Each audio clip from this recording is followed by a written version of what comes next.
సంవత్సరాల తరబడి ఎన్ని మందులు వాడినా మీ మోకాల నొప్పులు తగ్గట్లేదా? ప్రాణ పెయిన్ క్లినిక్ లో అత్యాధునిక చికిత్స. నమస్తే, నేను Keshav. Welcome to Suman TV. ఆంధ్రప్రదేశ్లో గుడ్లవల్లేరు ఇంజనీరింగ్ కాలేజీలో జరిగినటువంటి ఒక ఘటన రాష్ట్ర వ్యాప్తంగా సంచలనంగా మారింది.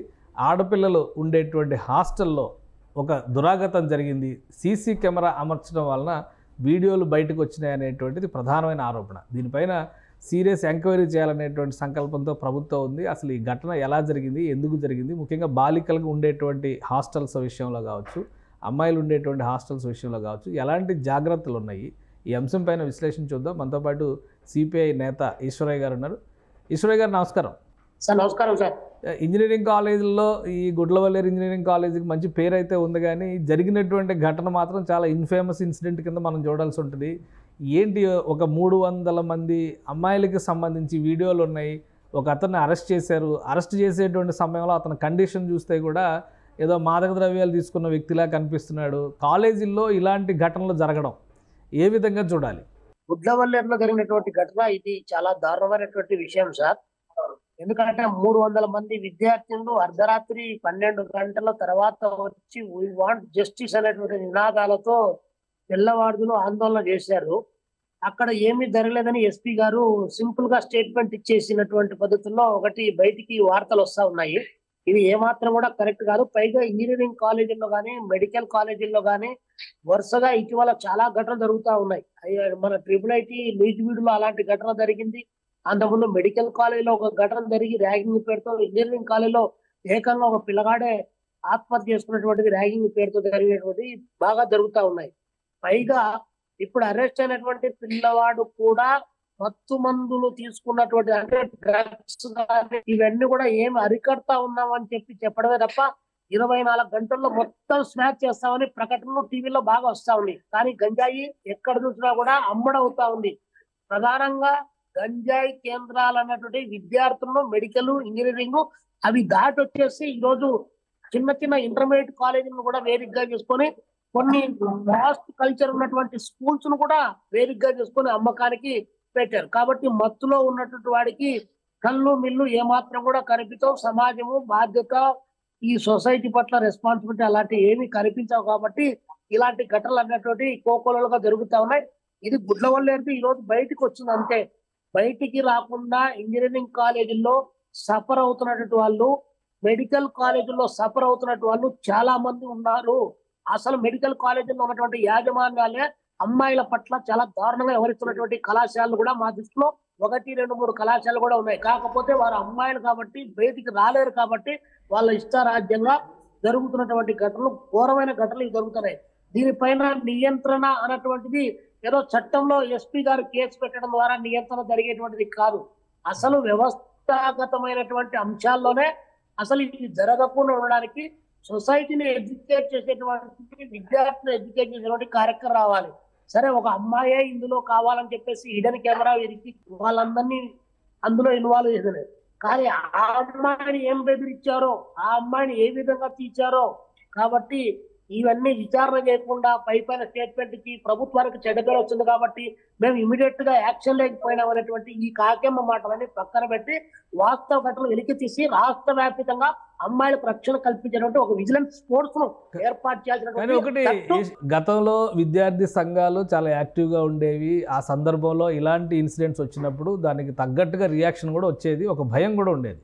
ఇప్పుడు యూనివర్సిటీల్లో సరైనటువంటి విజిలెన్స్ కానీ, కాలేజీల్లో కానీ, పిల్లలు ప్రవర్తిస్తున్నటువంటి తీరులో కానీ, అసలు ఇప్పుడు అతను హాస్టల్ రూమ్లో మద్యం సేవించో, గంజాయి సేవించో అలా దొర్లుతా కనిపిస్తే ఆ వీడియో, అసలు దానిపైన ప్రాపర్ విజిలెన్స్ ఉందా? ఆ పిల్లల ఆరోగ్య స్థితి పైన కానీ, వాళ్ళు ఎవరితో ఉంటున్నారు, ఎవరితో తిరుగుతున్నారు అనేటువంటి అంశాలపైన ఫోకస్ పెట్టేటువంటి యంత్రాంగం కానీ, ప్రత్యేకమైనటువంటి పర్యవేక్షణ కానీ ఏమైనా ఉందా? ఉంటే ఇలాంటి సంఘటనలు ఎందుకు జరుగుతున్నాయి?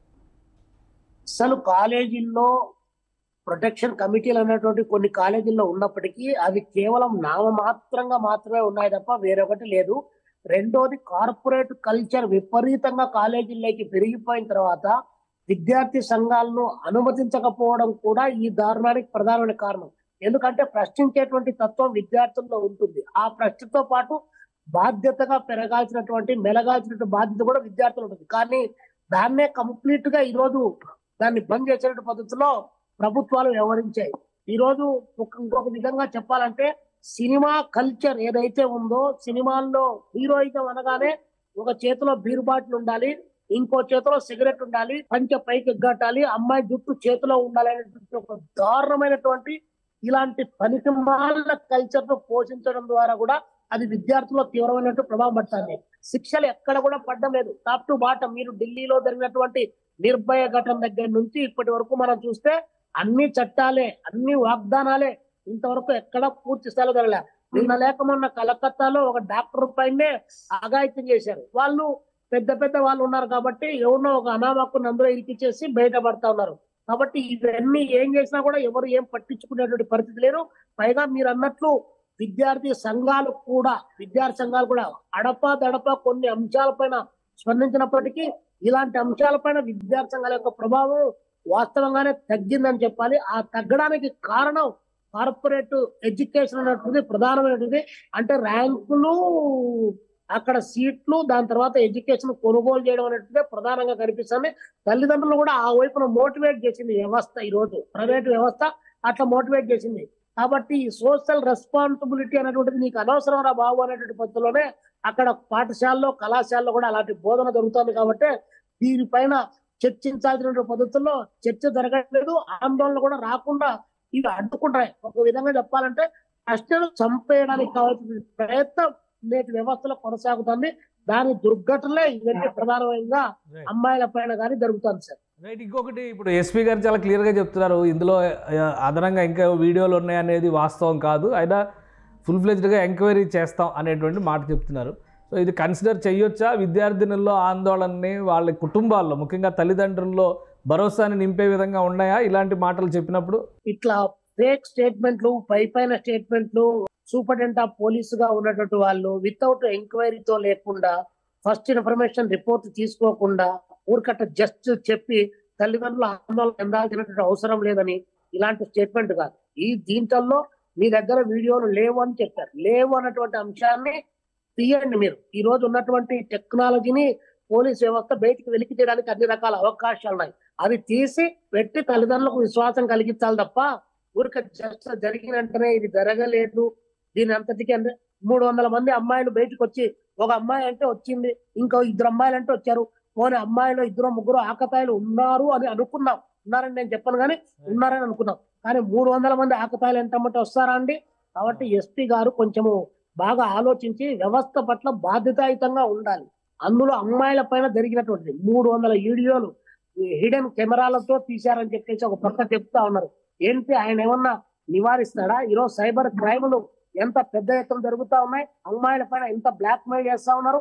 కొంతమంది పరువు కోసం, కొంతమంది చదువు కోసం, మరి కొంతమంది మనం బయటికి పోయినా కూడా ఇది మనం చెడిపోయినామంటే వేరే పద్ధతిలో బతకలేమనేటువంటి ఒక భావజాలాన్ని వ్యాప్తి చేసి ఈరోజు అమ్మాయిలను కూడా దారుణంగా హింసించేటువంటి పద్ధతిలో కొనసాగుతా ఉంటే ఒక ఎస్పీ స్థాయిలో ఉన్నటువంటి అధికారి గారు అలా మాట్లాడడం ఏమాత్రం కూడా కరెక్ట్ కాదు. మేము సమర్థించడం లేదు. ఇంజనీరింగ్ కాలేజీల్లో, మెడికల్ కాలేజీల్లో, దట్టు ప్రైవేట్ కాలేజీల్లో, దట్టు కార్పొరేట్ కల్చర్ ను పెంచి పోషిస్తున్నటువంటి కాలేజీలో ఖచ్చితంగా హెరాయిన్, కొకాయిన్, గంజాయి ఇలాంటి మత్తు మందుకు బానిసలు చేస్తా ఉన్నారు. అది టార్గెట్ గా చేసుకొని మొత్తం దీని సెట్లు కూడా నడిపించేటువంటిది కూడా ఉంది. ఒకవైపున ఇంతకుముందు గతంలో ఉన్నటువంటి పవన్ కళ్యాణ్ గారు చెప్పారు 30,000 మంది మహిళలు ఈ రాష్ట్రం నుంచి వెళ్ళిపోయారు, ఎక్కడి పోయారో తెలియదని చెప్పారు. మీరేమన్నా వెలికి తీశారా? ఈ 3 నెలల కాలంలో ఏమన్నా బయటకు వచ్చిందా? కాబట్టి ఇట్లాంటి మాటలన్నీ కాదు. కరెక్ట్ గా ఎంక్వైరీ చేయండి, వాస్తవాలు జనానికి చెప్పండి, తల్లిదండ్రులకు విశ్వాసం కలిగించండి. కాలేజీలో అంటే విద్యాలయాలు, ఆ విద్యాలయాల్లో ఉండాల్సినటువంటి బుద్ధిని నేర్పించండి. మీరు ఇష్టారాజ్యం, మీరే పనికిమాల బట్టలు వేసుకొని బట్టలు లేకుండా డాన్స్ వేసేటువంటి సినిమాలు ఇచ్చారు. దానికి పోయి మీరే మంత్రులు, ముఖ్యమంత్రులు పోయి పేపర్ ఆడిపోయి రిబ్బన్ కటింగ్ చేస్తారు. మళ్ళీ మీరు వ్యవస్థ బాగుండాలనేటువంటి తప్పుడు సంకేతాలు ఇస్తారు. ఇది ఏమన్నా సాధ్యమా? అంటే భిన్న స్వరాలు వినిపించే పద్ధతిలో వ్యవహరిస్తా ఉన్నారు సార్. దాని ప్రభావం, ఆ కల్చర్, ఆ విషయ సంస్కృతి నేడు విద్యాలయాల్లోకి ప్రాకింది. లాస్ట్ చివరికి మనం నట్టింటకి వచ్చి బట్టలు లేకుండా నాట్యం చేస్తాం. దాని ప్రభావమే ఇదంతా. ఆ దుష్ఫలితమే ఈరోజు 300 మంది అమ్మాయిలు వీడియోలు తీయడం. రైట్. థ్యాంక్ యూ ఈశ్వరయ్య గారు, మీ అభిప్రాయాలు తెలియజేసినందుకు. ఇది గుడ్లవల్లేరు ఇంజనీరింగ్ కాలేజ్లో జరిగినటువంటి ఘటన పైన సీరియస్ ఇన్వెస్టిగేషన్ జరగాలన్నారు. ఎస్పీ గారు వేక్ స్టేట్మెంట్ ఇవ్వడం కంటే కూడా థరో ఇన్వెస్టిగేషన్ తర్వాత క్లారిటీ ఇస్తే తల్లిదండ్రులకి భరోసా ఇచ్చినటువంటి పరిస్థితి. మరీ ముఖ్యంగా డ్రగ్స్ విషయంలో అనేక విద్యా సంస్థలు చాలా విపరీతమైనటువంటి ధోరణులను ఎదుర్కొంటున్నాయి. విద్యార్థులు వాటికి బలవుతున్నటువంటి పరిస్థితి ఇప్పటికీ ఉంది. దీనిపైన ప్రభుత్వం కఠినంగా వ్యవహరించాల్సిన అవసరం ఉందని ఈశ్వరయ్య విజ్ఞప్తి చేస్తున్నారు. ఇది స్పెషల్ డిస్కషన్. Keep watching.